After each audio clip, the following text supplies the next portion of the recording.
নমস্কার বন্ধুরা, ঠাকুরের কথা চ্যানেলে আমার সকল বন্ধুদের স্বাগত জানাই। পরম গুরু শ্রী শ্রী রাম ঠাকুরকে প্রণাম জানিয়ে প্রতিদিনের মতো আমি অন্তরা ঠাকুরের কথা নিয়ে আপনাদের কাছে সকল বড়দেরকে প্রণাম জানাই। আশা করি ঠাকুরের কৃপায় সকল বন্ধুরা ভালো আছেন, সুস্থ আছেন।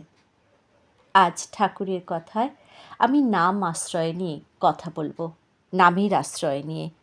আমরা নাম সকলেই পেয়েছি, কে কীভাবে কখন তা নিয়ে ঠাকুরের দয়া লাভ করি সেই নিয়েই আজকের পর্ব। সঙ্গে থাকবেন। শ্রী শ্রী সত্যনারায়ণ স্বরূপ কৈবল্যনাথ শ্রী শ্রী রাম ঠাকুর জীবের চিরন্তন মঙ্গলের জন্য অকাতরে নাম বিলিয়ে দিয়ে গেছেন। তিনি বলেছিলেন, গোপাল ভট্ট নামের পুটলি দিলেন, তা থেকে নাম বিলিয়ে গেলাম। তার প্রদত্ত নাম এবং বর্তমান মহন্ত মহারাজের প্রদত্ত নাম একই। এই নাম আমরা যিনি যতক্ষণ করতে পারেন, শ্রী শ্রী ঠাকুরের করুণা ততক্ষণই আমাদের ওপর বর্ষিত হয়।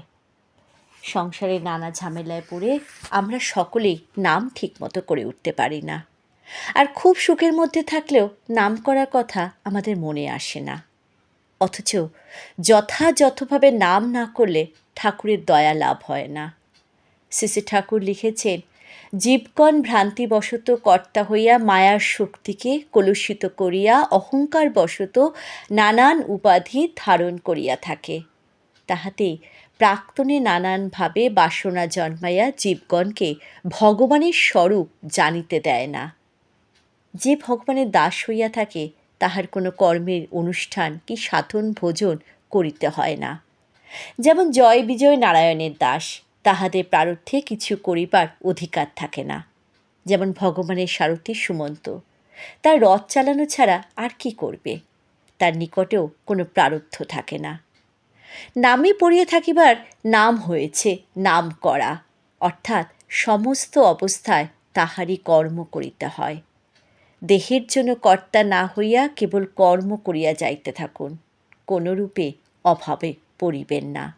বেদবাণী 2য় খণ্ড থেকে আমরা এটা পাই। শ্রী ভগবান নামরূপে সমস্ত জীবের বা মানুষের হৃদয় বিরাজ করেন। গুরু প্রদত্ত নাম সবসময় আমাদের শ্বাস প্রশ্বাসের হয়ে চলেছে, কিন্তু জীব আমরা তা বুঝতে পারি না। বিভিন্ন গুরু প্রদত্ত নাম বিভিন্ন মানুষ করে থাকেন, কিন্তু শ্বাস প্রশ্বাসের মাধ্যমে ভগবানই জীবের নামকে বাঁচিয়ে রাখেন। গীতায় ভগবান বলেছেন, ঈশ্বর সমস্ত প্রাণীর হৃদয়ে বিরাজ করেন এবং মায়ার দ্বারা যন্ত্ররূপ হয়ে শরীর প্রাপ্ত জীব অনবরত ঘুরে চলেছে। এই প্রাণ মানুষ ছাড়া কুকুর, বিড়াল, শিয়াল, হাতি, ঘোড়া অন্যান্য পশু পাখির মধ্যেও সমানভাবে রয়েছে, কিন্তু মানুষ ছাড়া অন্য প্রাণীরা তা বোঝে না। মানুষ ভগবান সৃষ্ট শ্রেষ্ঠ জীব, কিন্তু মনুষ্য দেহ না পেলে সাধন ভোজন করা হয় না। সেই জন্য স্বল্পায়ু জীব বা মানুষের ভিতরে প্রাণরূপী যে সত্য রয়েছে তাকে অবলম্বন করে চলতে শ্রী শ্রী ঠাকুর বলেছেন। তিনি লিখেছেন, সত্যম পরম ধীময়ী। এই শব্দই ব্রহ্মবাক্য। নাম ছাড়া এই জগতে কিছুই নাই। প্রাক্তনে জড়িত দেহের ভোগ সকল দেহ দিয়াই সম্পাদন করিতে হয়। প্রাণ যাহা নাক দিয়ে আসে আর যায়, তাহাকে যত পারেন নামের সঙ্গে হৃদয়ে স্থির করিয়া রাখা, এই দিকেই লক্ষ্য রাখিয়া যাইবেন। সংসারে কর্ম থাকিয়া নাম করিয়া যাইবেন। ভগবান ইহাতে শান্তি দান করেন এবং উদ্ধার করিয়া থাকেন। জন্ম, মৃত্যু, জরা, ব্যাধি কেবল কর্তৃত্ব অভিমানের কর্ম। সর্বদা ওই শ্বাস প্রশ্বাসের সাহায্যেই নাম করিতে চেষ্টা করিবেন, তবে আর পতিত হইবেন না। বেদবাণী 2য় খণ্ডেও এই কথাই ঠাকুর লিখেছেন। সংসারে এসে শিশু থেকে ক্রমশ বড় হয়ে জীব বা মানুষ প্রারব্ধ প্রদত্ত নিজ নিজ প্রবৃত্তি অনুযায়ী, আজকালকার ভাষায় যাকে কেরিয়ার বলা হয়, সেইভাবেই নিজেদের গঠনের চেষ্টা করেন। অনেকে আশাতীত মনে উন্নতি করে, আবার অনেকে যোগ্যতা থাকা সত্ত্বেও প্রতিষ্ঠিত হতে পারে না। এসবই প্রারব্ধ বা প্রাক্তনের ফল। ঠাকুর বলেছেন, ভাগ্যে না থাকিলে শত বিদ্বানও ভিখারি হইয়া থাকে, অর্থাৎ যথ উপযুক্ত কর্ম লাভ করতে পারে না, আর ভাগ্যে থাকলে ধন, যৌন, বৈভবের মধ্যে জীবন অতিবাহিত করতে থাকে। সুতরাং ভাগ্যকে মানতেই হয়। ভগবান মঙ্গলময়, তাহার নাম অবলম্বন করে থাকতে পারলে মঙ্গল তথা কল্যাণ হয়। কিন্তু সংসারে নানা আবর্তের মধ্যে নাম ঠিকমতো করে ওঠা সম্ভব হয় না। শ্বাস প্রশ্বাসে নাম করা অভ্যাসের দ্বারা হয়, দু একদিনে তা হয় না। ক্রমশ অভ্যেস হয়ে গেলে নাম ভিতরে যান্ত্রিক ভাবের মতো হয়ে যায়। এমনকি ঘুম ভাঙলে ফ্যানের শব্দের সঙ্গে বা ট্রেনে যেতে যেতে ট্রেনের ইঞ্জিনের আওয়াজের সঙ্গে সঙ্গে নাম হচ্ছে বোঝা যায়। শ্রী ঠাকুর বলেছেন, নাম প্রাণে করে। ঘুমাইলে জীবের নাম হয়, সেই নাম জাগরণে বিলুপ্ত হইয়া বহু অংশে নানান আখ্যা ধারণ করিয়া নানান রূপ রসে আকৃষ্ট থাকিয়া নাম যে সর্বদা হয় তাহা জানিতে না পারিয়া প্রকৃতির গুণের দ্বারায় মন বুদ্ধির বৈগুণ্যতা দ্বারা নানান বাসনা করে বন্দী হয়ে পড়ে। তাতেই নানান উপাধি মণ্ডিত হইয়া ভাগ্যবশে সুখ দুঃখ জন্ম মৃত্যু এড়াইতে পারে না। অতএব ধৈর্য ধরিয়া প্রাণের নিকটে থাকিবেন, তবেই নাম শুনতে পারিবেন। নিজ নিজ ভাগ্যেই ফল দেয় বিভিন্ন ধরনের মানুষকে।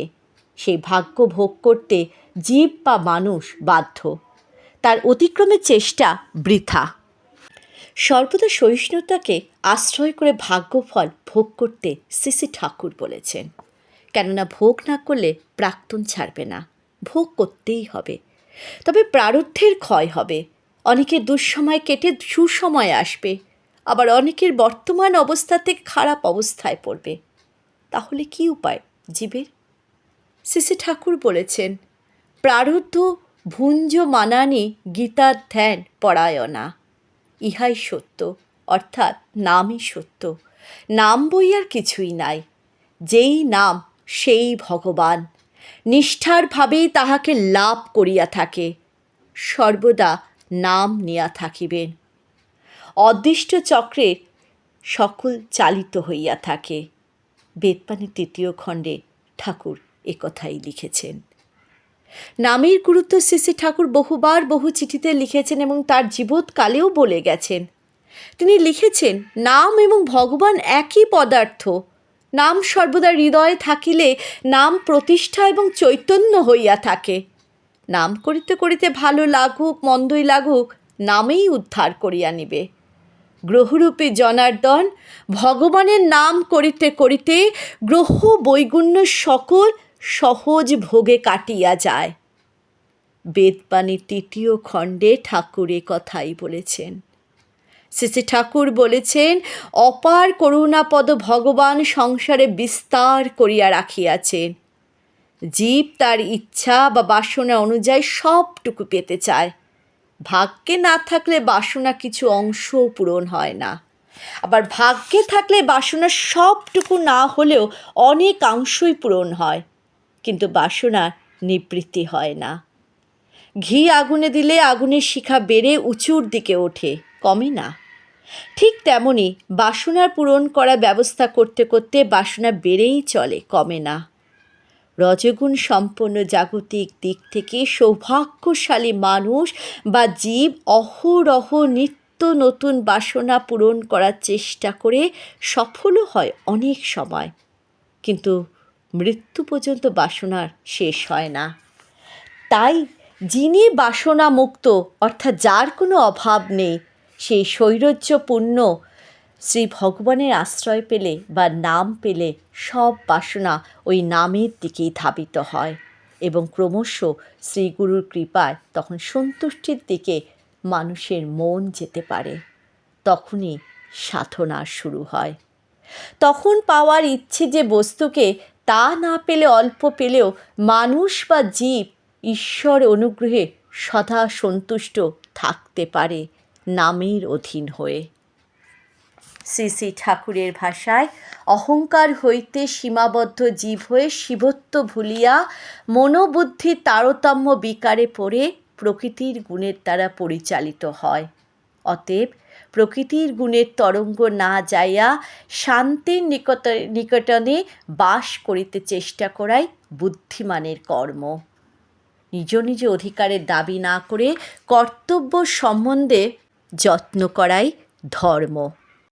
সত্যনারায়ণের সেবা করিয়া চলিতে চলিতে যখন সত্যের দাস অভিমানের অংশে পড়িবেন, তখন সত্যের প্রসাদ অবিয়োগ পাইবেন। এই ব্যবস্থাকেই অভ্যেসযোগ বলিয়া থাকে। ধৈর্য ধরে সত্যের দাস হইতে পারে, জন্মকে জয় করতে পারে। অধৈর্যে অধীন হইতে থাকলে জন্ম মৃত্যুর আশ্রয় ত্যাগ করতে পারে না, জানিবেন। ভাগ্যফল শেষ কিসে হয়?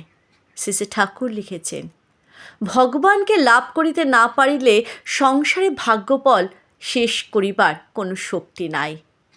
শ্রী ভগবানের গীতার বাক্য অনুযায়ী ভগবানকে লাভ করতে পারার মতো মহাত্মা সুদুর্লভ। ভরসা একমাত্রই শ্রী গুরুপদ আশ্রয়, নাম সেবা। জয় রাম, জয় গোবিন্দ।